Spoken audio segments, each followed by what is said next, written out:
So a lot of times people just skip by mobile homes. They don't think about them. They don't want to deal with them. The stereotype just kind of continues with them. But we don't shy away from mobile homes, do we? No, we've done quite a few lately, actually.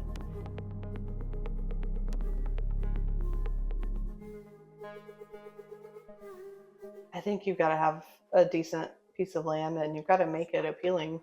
So you've got to update the colors and things like that. Yeah. And there's still a lot of people who a mobile home is a good solution for them, whether, they just want something at a lower price per foot so they can get more size for their More dollar. land.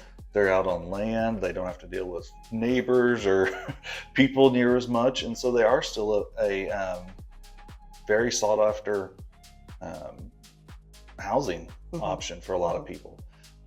Some of the things with mobile homes is they don't always have to be as perfect as a flip in a trendy area. A lot of times people are willing to accept some of the things. Not as nice things. Yeah, some not as nice things. And they're a lot of times also willing to do a little bit of work themselves. So they see it and they go, oh, that's not a big deal. I can go ahead and paint that, or I can fix this, or whatever. I also think some of the stuff is easier to fix with the crawl space under. I know that there's crawl spaces under a lot of homes too, but here, if the hot water tank needs work, it's easy to get to. You might have a little bit more room in your crawl space to get under there. People are expecting you to have to get under there. But it's honestly, mobile homes have been some of our best returns. Yeah, they have. Now, so there's some things you have to look out for in mobile homes. What year was it manufactured? Was the title canceled or not, at least in Oklahoma? The title for the mobile home could still be on the mobile home, so it has basically like a car title, or could be canceled and be part of the land. Lenders are also something you got to watch for. Like, it's harder to get a lender on a single wide. On a double wide, it's pretty easy. And how many times it's been moved. If it's been moved more than once, it's hard to get a lender on.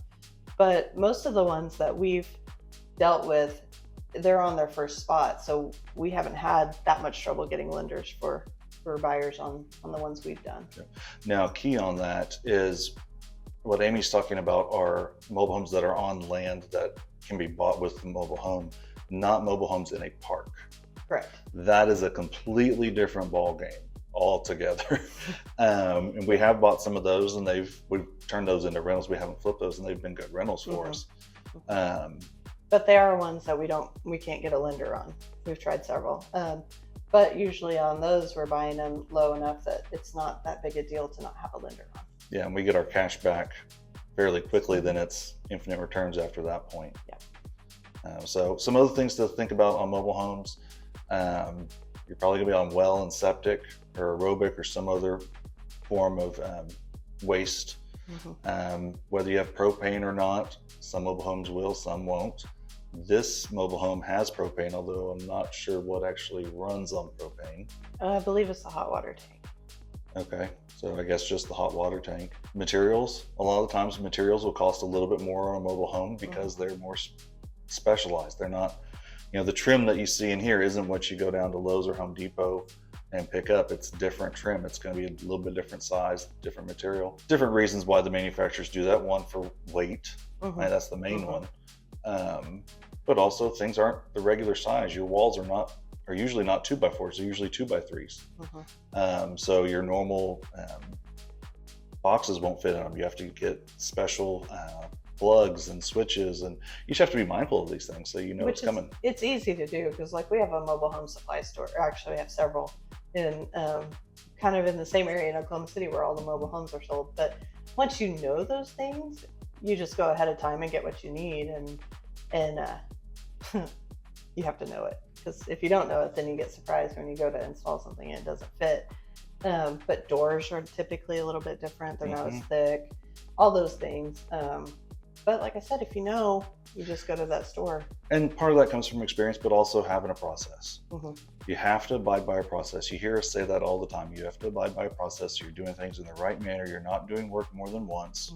You're not going to the store 30 times.